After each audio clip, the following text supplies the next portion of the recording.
Assalamualaikum warahmatullahi wabarakatuh. Halo teman-teman, kembali lagi dengan saya Julian Syah Makassar, mahasiswa semester 3 program studi akuntansi Fakultas Ekonomi dan Bisnis Universitas Khairun Ternate dengan NPM 0227231157. Saat ini saya sedang berada di salah satu objek wisata yang berada di kota Ternate, yaitu Pantai Castella. Tujuan saya membuat video kali ini untuk menjelaskan tentang transformasi Bank Indonesia setelah kehadiran Otoritas Jasa Keuangan. Kewenangan dan fungsi BI pasca terbentuknya OJK. Pembentukan lembaga baru dalam bidang pengawasan tentu akan berdampak bagi BI dan juga OJK. Diperkirakan kedua lembaga tersebut akan menghadapi berbagai kendala yang dapat mempengaruhi efektivitasnya. BI memiliki kemampuan untuk merumuskan dan melaksanakan kebijakan guna mengurangi risiko yang dapat menimbulkan ketidakstabilan pasar, keuangan dan sumber daya yang efektif untuk mengelola krisis yang mungkin timbul. BI dalam pengemban tugas untuk mengatur dan mengawasi bank sesuai dengan ketentuan pasal 24 Undang-Undang Nomor 23 Tahun 1999 tentang Bank Indonesia, sebagaimana yang telah diubah dengan Undang-Undang Nomor 3 Tahun 2004, berwenang untuk menetapkan peraturan dan memberikan mencabut izin atas kelembagaan dan kegiatan usaha tertentu dari bank melaksanakan pengawasan bank dan mengenakan sanksi terhadap bank sesuai dengan ketentuan perundang-undangan. Mengacu pada ketentuan tersebut, maka sangat jelas bahwa BI memiliki kewenangan, tanggung jawab, dan kewajiban secara utuh untuk melakukan pembinaan dan pengawasan terhadap bank dengan menempuh upaya-upaya baik yang bersifat preventif maupun represif. Dalam hal pengawasan dan pengaturan bank, BI selain berpedoman pada Undang-Undang Nomor 23 Tahun 1999 tentang BI sebagaimana yang telah diubah dengan Undang-Undang Nomor 3 Tahun 2004, juga mengacu pada Undang-Undang Nomor 7 Tahun 1992 tentang perbankan dan undang-undang perubahannya, yaitu Undang-Undang Nomor 10 Tahun 1998. Pengawasan yang dilaksanakan BI terhadap bank dapat berupa pengawasan langsung, yaitu berbentuk pemeriksaan yang disusul dengan tindakan-tindakan perbaikan. Juga dapat berupa pengawasan tidak langsung, yaitu suatu bentuk pengawasan dini melalui penelitian analisis dan evaluasi laporan bank. Dalam rangka pengawasan yang dilakukannya, BI dapat menjalankan pemeriksaan secara berkala sekurang-kurangnya 1 tahun sekali untuk setiap bank. Di samping itu, pemeriksaan dapat dilakukan secara insidentil setiap waktu apabila diperlukan untuk meyakinkan hasil pengawasan tidak langsung dan apabila terdapat indikasi adanya penyimpangan. Dalam perkembangannya, menyangkut tugas pengawasan bank ini, selanjutnya oleh BI akan diserahkan kepada lembaga pengawasan sektor jasa keuangan yang independen atau OJK, tetapi tetap ada keterkaitan dengan BI sebagai bank sentral. Lembaga atau supervisory board ini dalam menjalankan tugas dan kedudukannya berada di luar pemerintah dan berkewajiban menyampaikan laporan kepada Badan Pemeriksaan Keuangan dan Dewan Perwakilan Rakyat. Penyerahan tugas pengawasan ini menunggu pembentukan lembaga tersebut yang paling lambat akan dilaksanakan pada 31 Desember 2010. Lembaga pengawasan jasa keuangan Supervisory Board atau OJK yang akan dibentuk tersebut kewenangannya tidak terbatas mengawasi bidang perbankan saja, tetapi juga mengawasi perusahaan-perusahaan sektor jasa keuangan lainnya yang meliputi asuransi, dana pensiun, sekuritas, modal ventura, dan perusahaan pembiayaan, serta badan-badan lain yang menyelenggarakan pengelolaan dana masyarakat. Sedangkan menurut RUU OJK adalah lembaga pemerintah yang dibentuk berdasarkan Undang-Undang Otoritas Jasa Keuangan untuk melakukan pengaturan dan pengawasan pengelolaan kegiatan bidang jasa keuangan. Kemudian pasal 94 ayat 3 RUU OJK menyebutkan A. Wewenang BI sehubungan dengan pengaturan dan pengawasan bank sebagaimana dimaksud dalam pasal 8 huruf C. pasal 24 sampai dengan pasal 33 Undang-Undang Nomor 23 Tahun 1999 tentang BI dan sebagaimana dimaksud dalam perubahannya menjadi wewenang OJK. B. Kewajiban untuk menyampaikan laporan, informasi atau dokumen kepada BI sebagaimana diatur dalam Undang-Undang Nomor 23 Tahun 1999 tentang BI dan sebagaimana dimaksud dalam perubahannya menjadi kewajiban untuk menyampaikan laporan, informasi atau dokumen kepada OJK. Apabila kita melihat Undang-Undang Nomor 23 Tahun 1999 tentang BI sebagaimana yang telah diubah dengan Undang-Undang Nomor 3 Tahun 2004, maka kewenangan yang beralih tersebut adalah 1. Mengatur dan mengawasi bank, 2. Menetapkan peraturan, memberikan dan mencabut izin atas kelembagaan dan kegiatan usaha tertentu dari bank, melaksanakan pengawasan bank, dan mengenakan sanksi terhadap bank sesuai dengan peraturan perundang-undangan yang berlaku. 3. Menetapkan ketentuan-ketentuan perbankan yang memuat prinsip kehati-hatian. 4. Berkaitan dengan kewenangan di bidang perizinan sebagaimana dimaksud dalam pasal 24.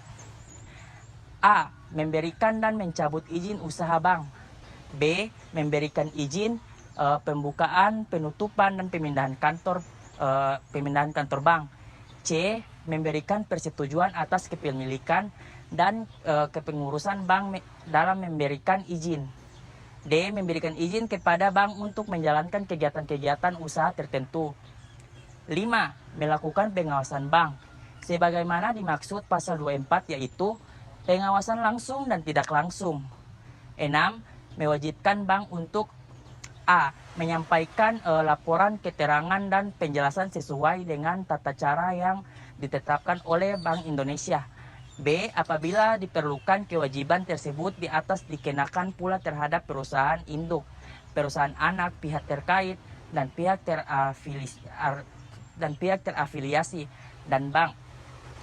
7. Melakukan pemeriksaan A. terhadap bank baik secara berkala maupun setiap waktu apabila diperlukan. B. Apabila diperlukan pemeriksaan sebagaimana dimaksud di atas dapat dilakukan terhadap perusahaan induk, perusahaan anak, pihak terkait, pihak terafiliasi, dan debitur bank. C. Bank dan pihak sebagaimana dimaksud di atas. Wajib memberikan kepada pemeriksa 1. Keterangan dan data yang diminta. 2. Kesempatan untuk melihat semua pembukaan, dokumen, dan sarana fisik yang berkaitan dengan kegiatan usahanya. 3. Hal-hal yang diperlukan. 8. Menugasi pihak lain A. Untuk dan atas nama Bank Indonesia melaksanakan pemeriksaan sebagaimana dimaksud dalam pasal 29 ayat 1 dan 2. B. Pihak lain melaksanakan pemeriksaan sebagaimana dimaksud pada ayat 1 wajib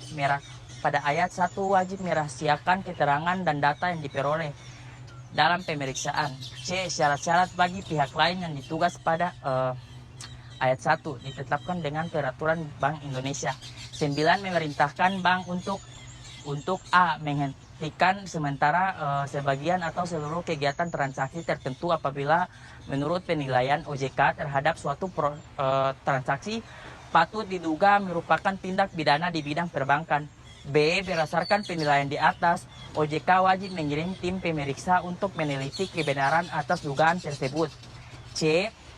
Apabila dari hasil pemeriksaan sebagaimana dimaksud di atas tidak diperoleh bukti yang cukup, OJK pada hari itu juga mencabut perintah penghentian transaksi sebagaimana dimaksud pada ayat 1.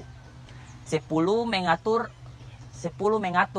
A. Serta mengembangkan sistem informasi antar bank. B. Sistem informasi tersebut dapat diperluas dengan menyertakan lembaga lain di bidang keuangan. C. Penyelenggaraan sistem informasi tersebut dapat dilakukan sendiri dan atau oleh pihak dengan persetujuan OJK. 11. Dalam hal keadaan suatu bank menurut penilaian OJK membahayakan kelangsungan usaha bank yang bersangkutan dan atau membahayakan sistem perbankan atau terjadi kesulitan perbankan yang membahayakan perekonomian nasional. OJK dapat melakukan tindakan sebagaimana diatur dalam Undang-Undang tentang perbankan yang berlaku.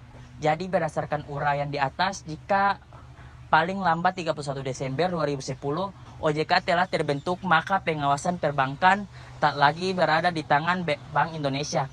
Pengawasan perbankan akan menjadi kewenangan OJK.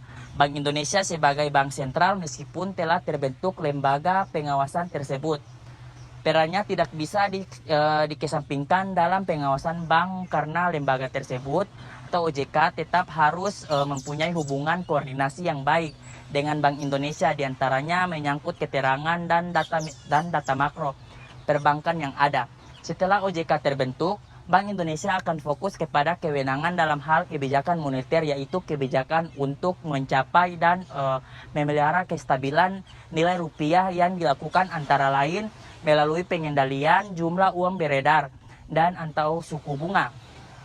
Seperti yang telah disebutkan sebelumnya, bahwa dalam melakukan tugasnya OJK melakukan koordinasi dan kerjasama dengan Bank Indonesia sebagai bank sentral yang akan diatur dalam undang-undang pembentukan OJK.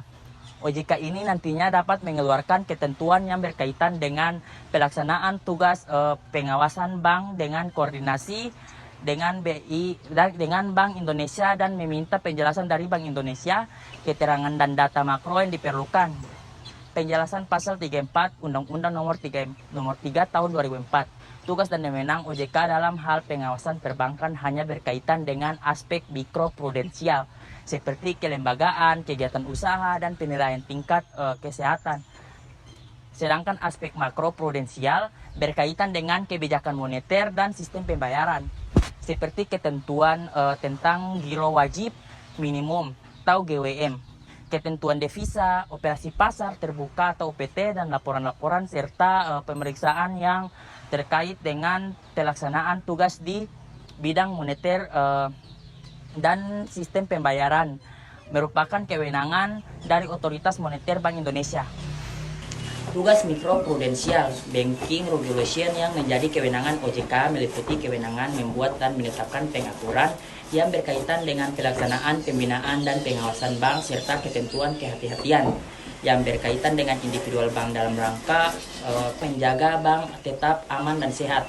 Seperti yang telah disebutkan sebelumnya, yang dimaksud dengan ketentuan kehati-hatian yang dikenal sebagai mikroprudensial banking regulation meliputi 1.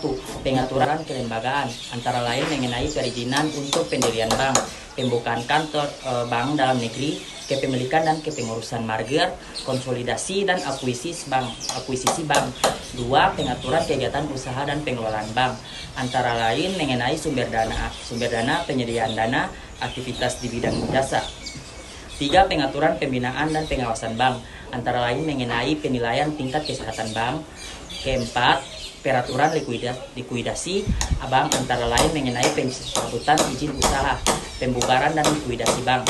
Selama masa transisi, yakni saat OJK mempersiapkan organisasi struktur dan infrastruktur internalnya, tugas, fungsi, dan wewenang pembinaan serta pengawasan bank dilegalisasikan kepada otoritas pembina dan pengawas yang lama, yaitu Bank Indonesia.